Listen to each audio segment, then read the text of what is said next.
bonjour ou bonsoir, parce que je ne sais pas à quelle heure vous allez suivre cet enseignement. Parce que cet enseignement passe sur YouTube, à la télévision, bref, un peu partout. C'est pourquoi j'ai l'habitude de vous dire bonjour et bonsoir.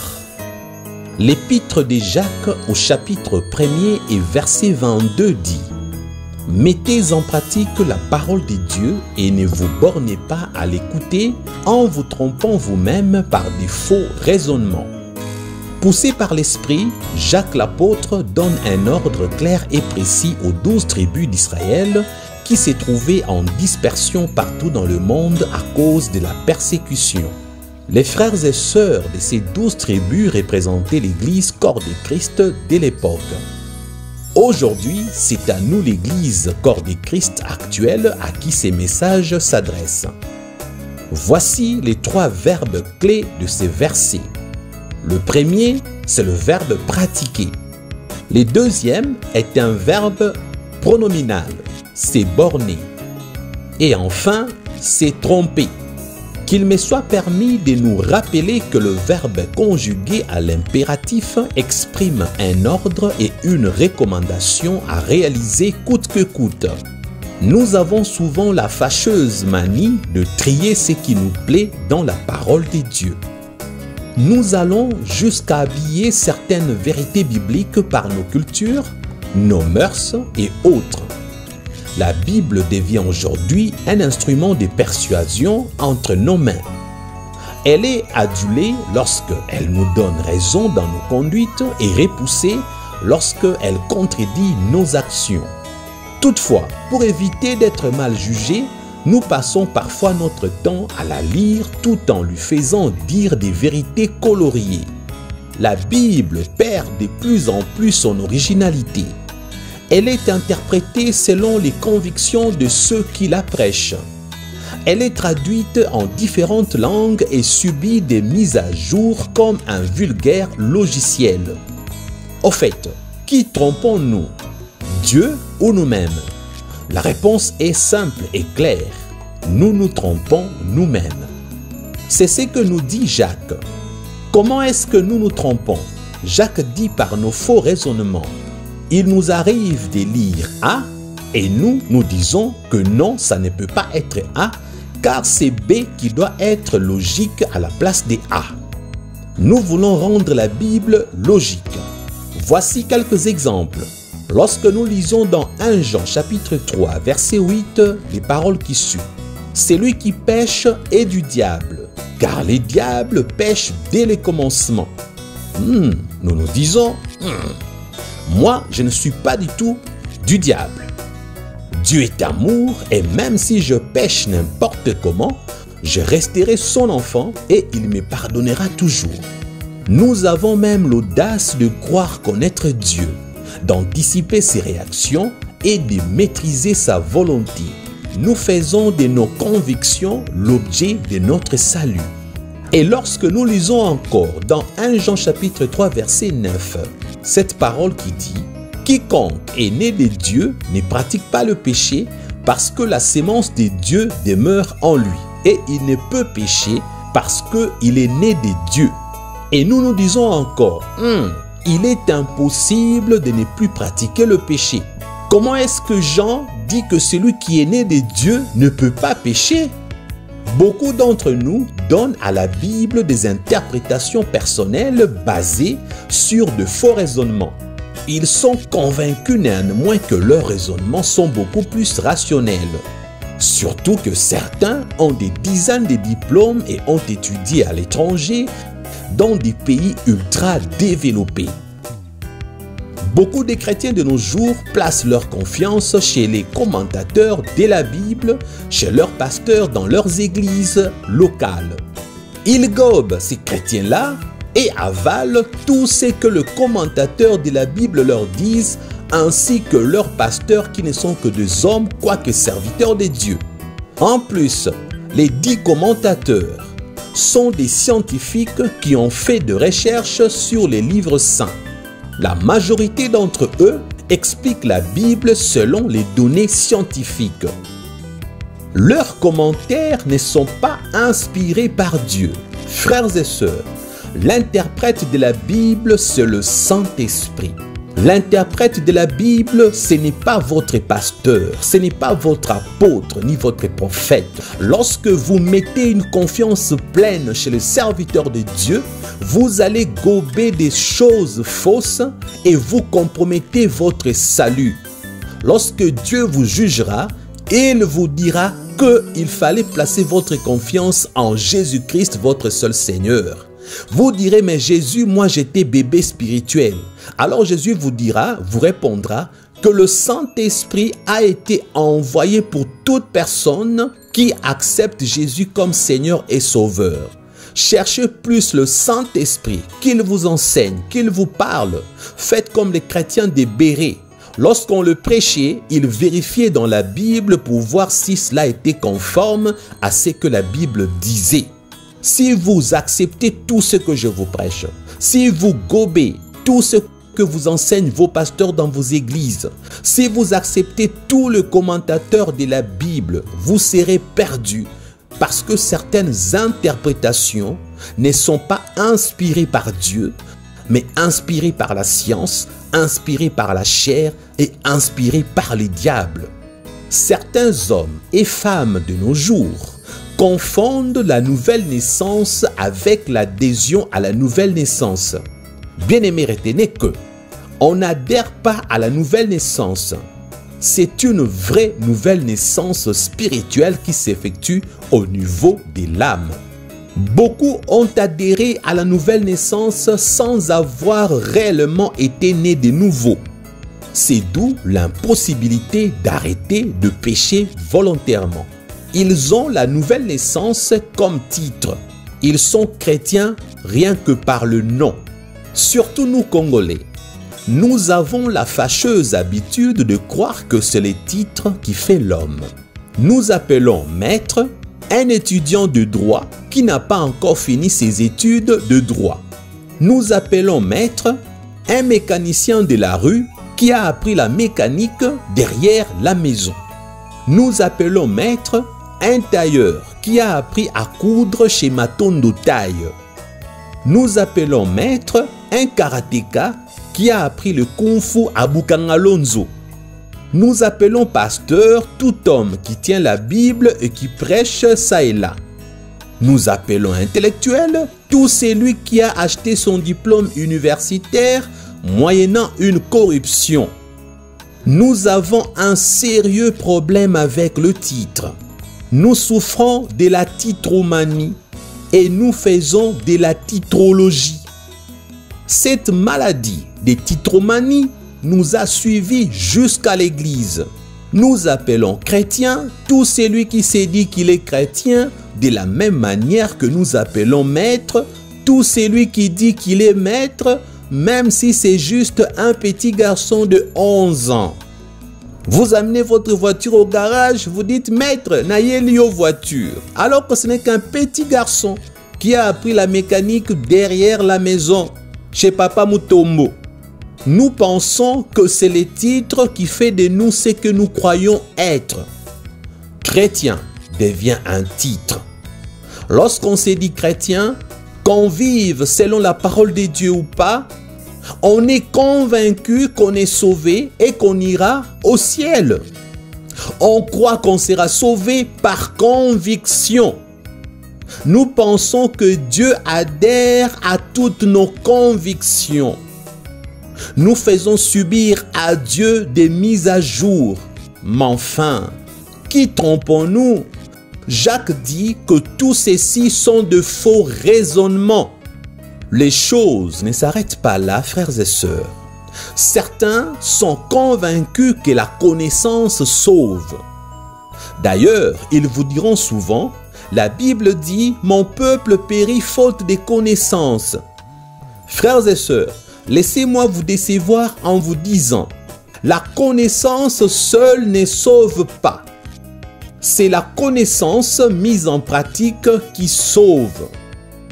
Voilà pourquoi Jacques dit, mettez la parole de Dieu en pratique et ne vous bornez pas à l'écouter.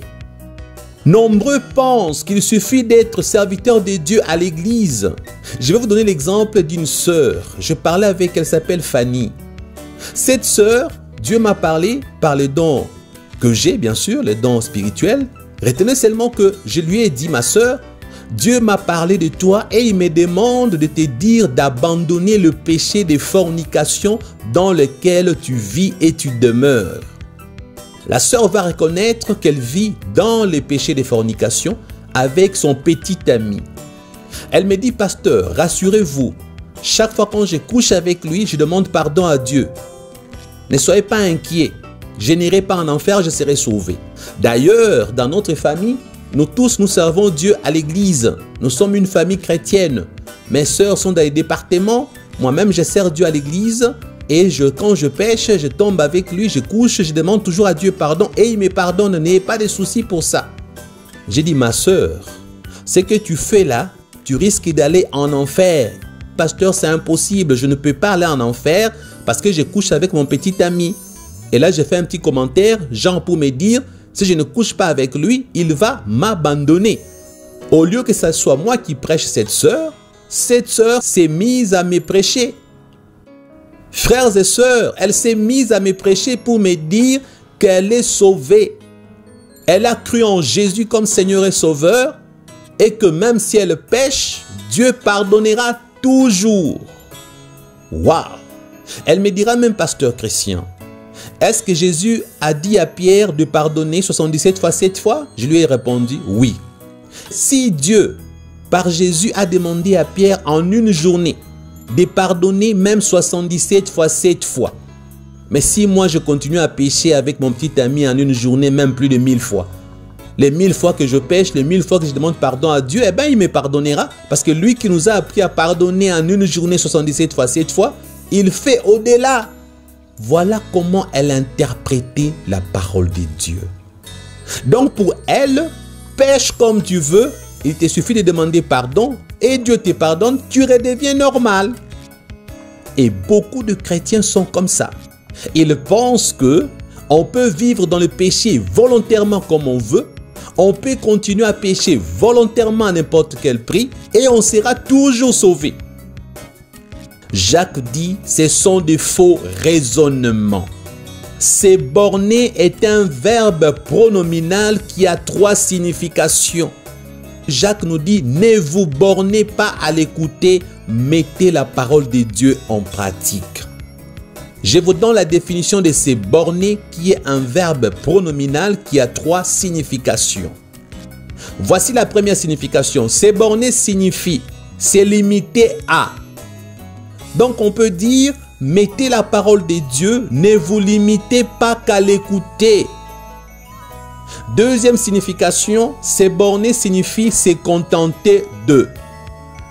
Donc Jacques nous dit encore autrement, mettez la parole de Dieu en pratique et ne vous contentez pas de l'écouter.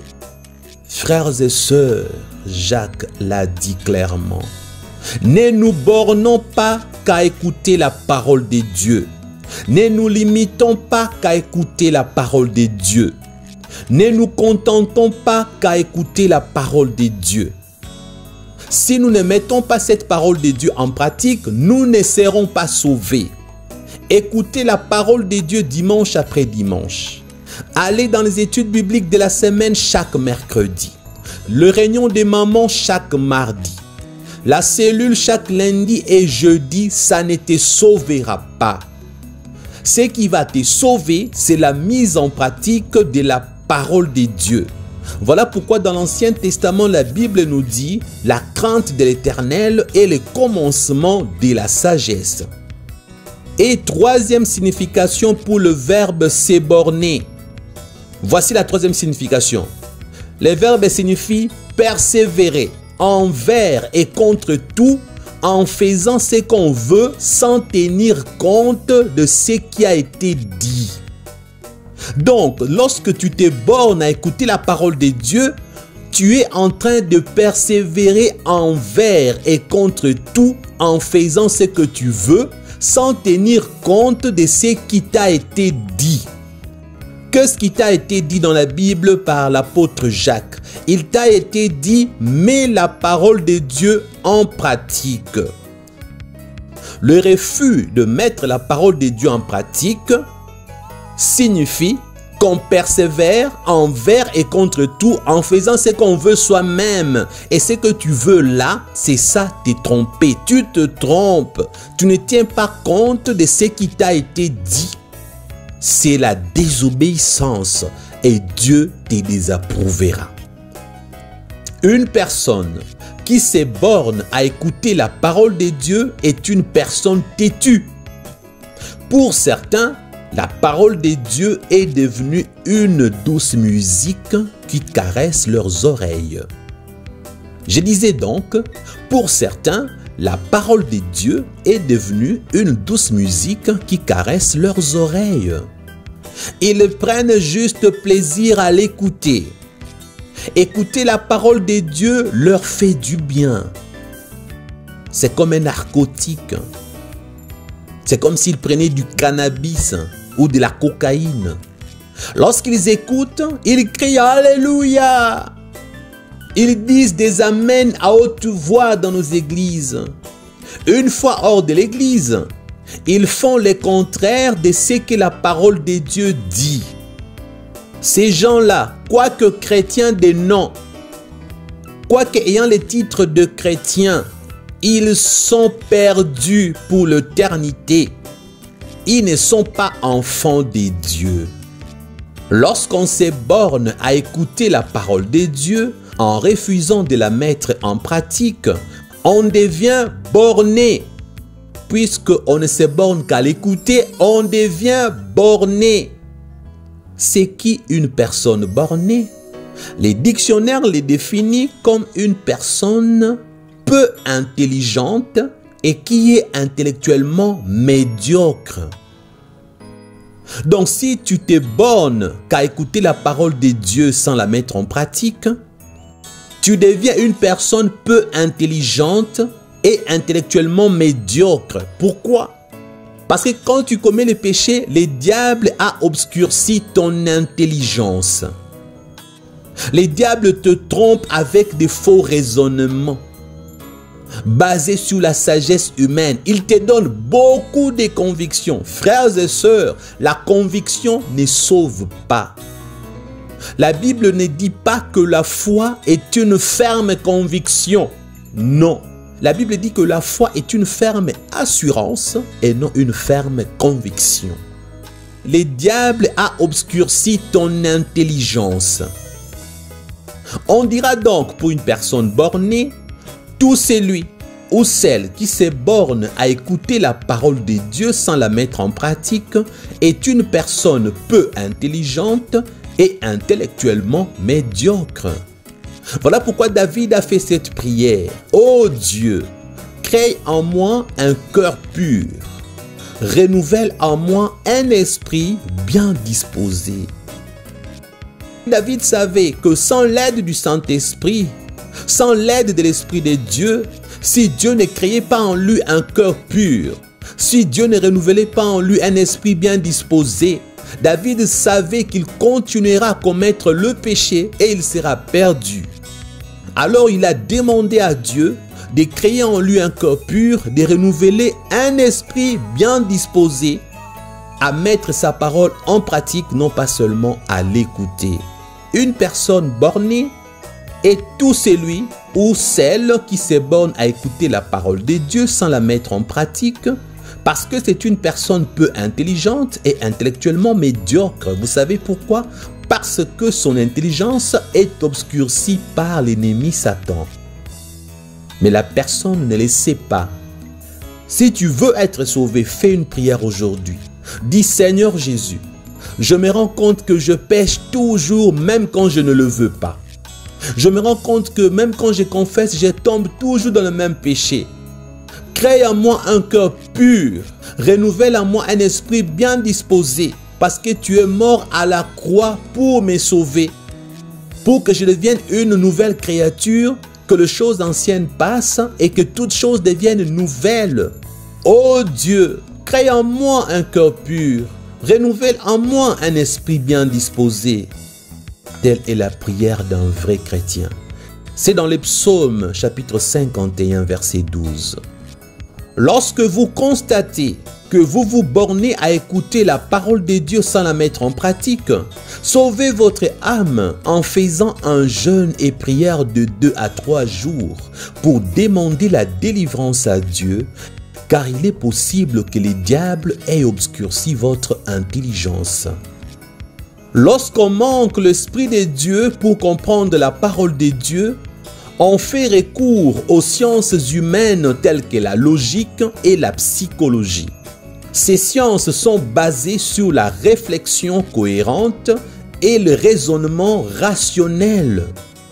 Ces sciences sont basées sur la réflexion cohérente et le raisonnement rationnel. Mais tout ce qui vient de la chair est souillé par le péché.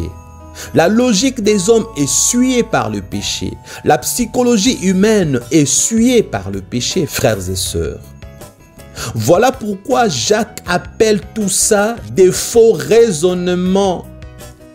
Il faut demander à Dieu de créer en vous un cœur pur et de renouveler en vous un esprit bien disposé à l'obéissance pour que vous mettiez sa parole en pratique. Il faut également demander au Saint-Esprit la compréhension exacte des Saintes Écritures.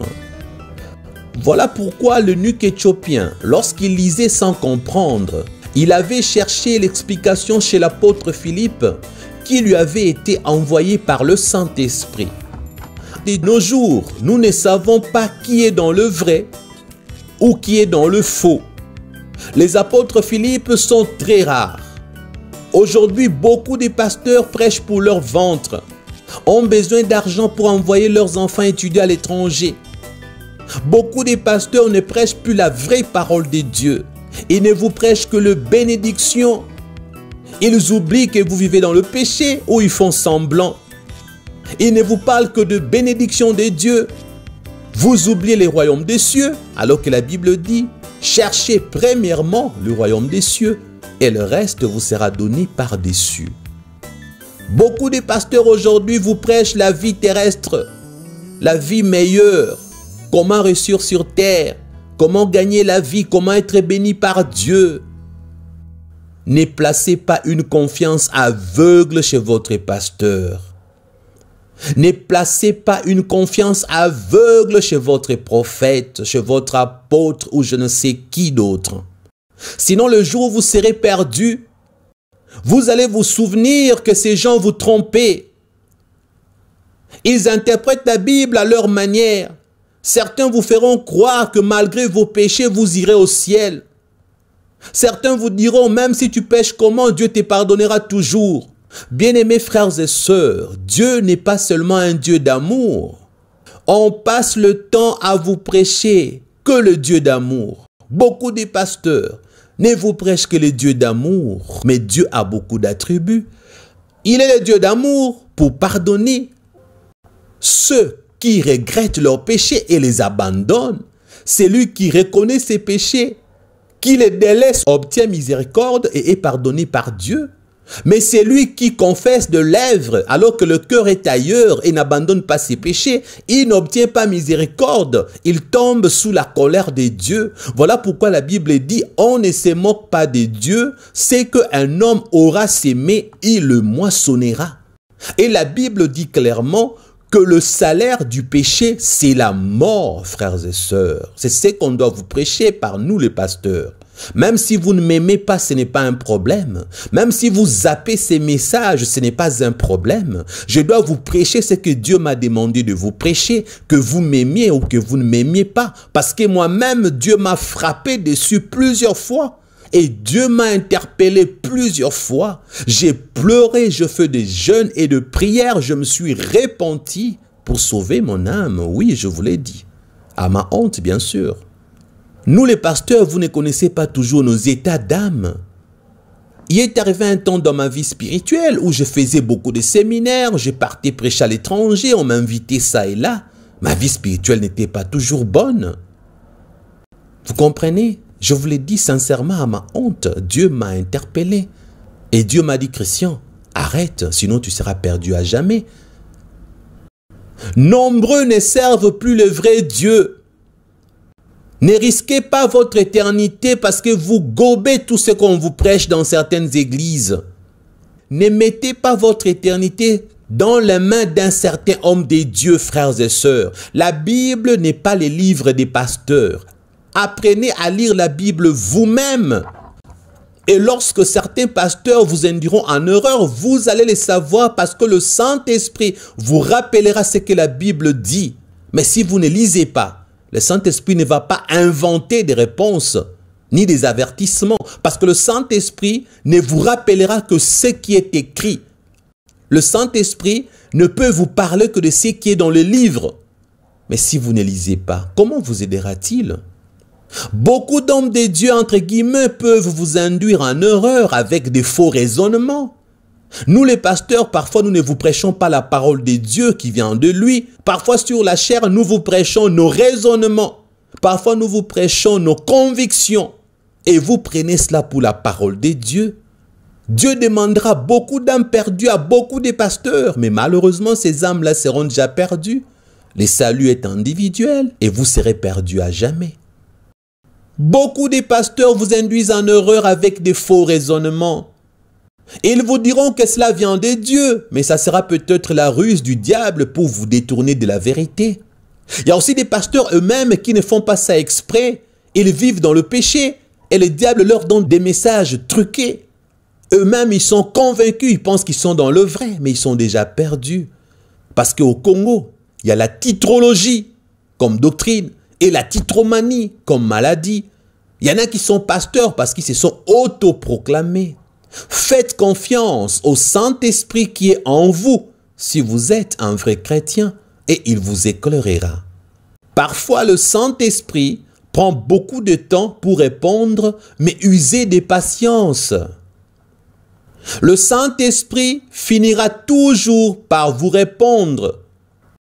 Notre Dieu parle toujours, tantôt d'une manière, tantôt d'une autre. Demandez au Saint-Esprit l'esprit de discernement. Il vous donnera. Parce que la Bible dit, demandez, il vous sera donné. Frères et sœurs, Jacques nous demande de mettre la parole de Dieu en pratique et d'arrêter avec le faux raisonnement. La Bible n'a pas besoin de la psychologie pour être comprise. Elle se moque de la logique et de toute autre science basée sur la sagesse humaine. Frères et sœurs, la Bible est le seul livre au monde qui n'a jamais connu d'amendement. Le livre le plus vendu au monde durant des siècles, c'est la Bible. Le livre le plus combattu, mais jamais retiré du marché, c'est la Bible. Le livre le plus contredit, mais jamais vaincu, c'est la Bible. C'est le livre qui rend fou les sages et qui rend sage le fou. C'est le seul livre au monde qui a plusieurs écrivains, mais un seul auteur. Le seul livre qui parle du futur au passé et du futur au présent. Les choses de Dieu sont folie pour celui qui n'a pas l'esprit de Dieu. Frères et sœurs, si tu vis dans le péché, si tu continues à vivre dans le péché, le Saint-Esprit ne te parlera jamais. Tu vas attrister le Saint-Esprit, au besoin tu vas le perdre, il va quitter ta vie. Et lorsque tu liras la Bible, tu ne comprendras rien. On ne peut pas comprendre la Bible sans l'Esprit de Dieu. On ne peut pas mettre la Bible en pratique, donc la parole de Dieu ne peut pas être mise en pratique sans l'aide du Saint-Esprit. On ne peut pas avoir l'aide du Saint-Esprit si on continue à vivre dans le péché et on demeure dans le péché. Revenons un peu sur l'eunuque éthiopien. Au verset 26, un ange du Seigneur s'adressant à Philippe lui dit, « Lève-toi et va du côté du midi sur le chemin qui descend de Jérusalem à Gaza.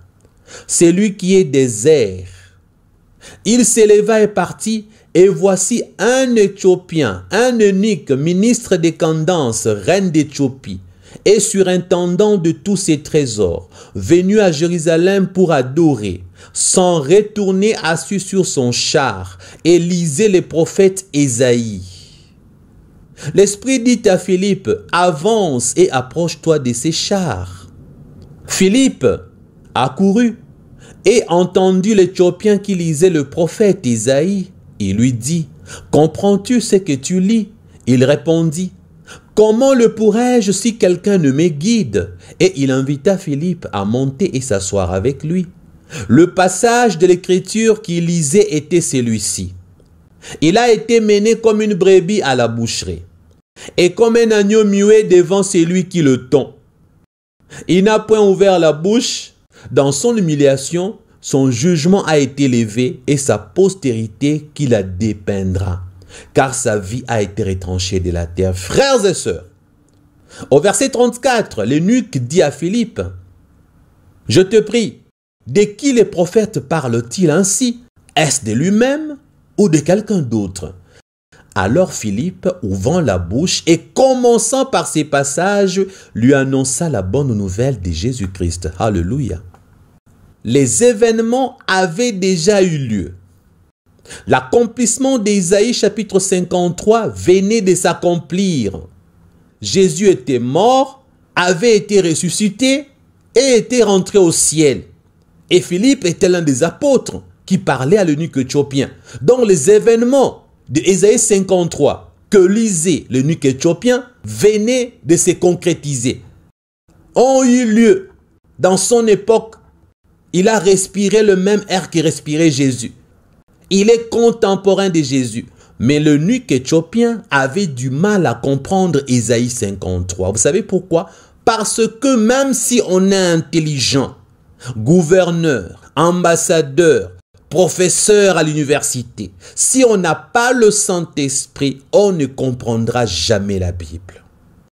Seul le Saint-Esprit nous aide à comprendre les Saintes Écritures. Bien-aimé, sans l'aide du Saint-Esprit, tu liras la Bible du 1er janvier au 31 décembre sans rien comprendre. Si tu crois comprendre quelque chose, ça sera ton intelligence, ta logique, ta psychologie, ta sagesse humaine. Et Jacques appelle toutes ces choses-là des faux raisonnements. Sans le Saint-Esprit, tu comprendras la Bible avec tes faux raisonnements. Tu ne peux avoir le Saint-Esprit que dans une vie de sainteté et de sanctification. J'ai toujours répété, beaucoup de chrétiens pensent que vivre dans la sanctification, c'est je pêche tout le jour, je demande pardon, j'invoque le sang de Jésus, c'est ça vivre dans la sanctification. Ça, ce n'est pas vivre dans la sanctification. Vivre dans la sanctification, c'est l'abandon du péché. Vivre dans la sanctification, c'est je ne pêche plus volontairement. 1 Jean l'a dit clairement dans 3:9. Celui qui est né de Dieu ne pêche plus. Si tu dois pécher, le péché devient une vie accidentelle. Celui qui vit dans la sanctification ne pêche plus. Lorsqu'il pêche accidentellement, il a un avocat auprès du Père qui s'appelle Jésus. Et cet avocat dira à Dieu le Père, il a confessé, pardonne ses péchés, parce que je suis mort sur la croix pour lui. Son péché est accidentel. Il continue à vivre dans la sanctification, mais il n'a pas encore atteint la perfection parce qu'il est encore dans une enveloppe de chair sur terre et Jésus sera son avocat. Mais lorsque tu vis dans le péché volontaire, tu n'auras même pas le soutien de Jésus, car dès l'instant où tu vis dans le péché volontaire, la Bible dit que tu n'es pas de Dieu, mais tu appartiens à Satan. Je rappelle 1 Jean, chapitre 3, versets 8 à 9. Lisez encore vous-même. Les refus de mettre la parole de Dieu en pratique rend fou. Plus on écoute la parole de Dieu sans la mettre en pratique, plus on devient fou. On attrape une folie qui fait croire à son porteur qu'il est sage. Celui qui interprète la parole de Dieu avec ses faux raisonnements se croit sage. Il pense que ce qui est écrit doit être expliqué. Comprendre la Bible littéralement est une folie, disent certains. En interprétant la Bible avec l'aide de leur raisonnement, ils pensent rendre sage la folie des dieux. La sagesse des hommes est folie devant Dieu. Mais la Bible dit, la folie des dieux est plus sage que les hommes. Et la faiblesse de Dieu est plus forte que les hommes. Alléluia. Retenez que dans notre alliance avec Dieu, il y a deux choses vitales. La communion avec Dieu ainsi que la relation avec Dieu. Lorsque nous péchons accidentellement, la communion avec Dieu se coupe et ne peut être rétablie que par la confession.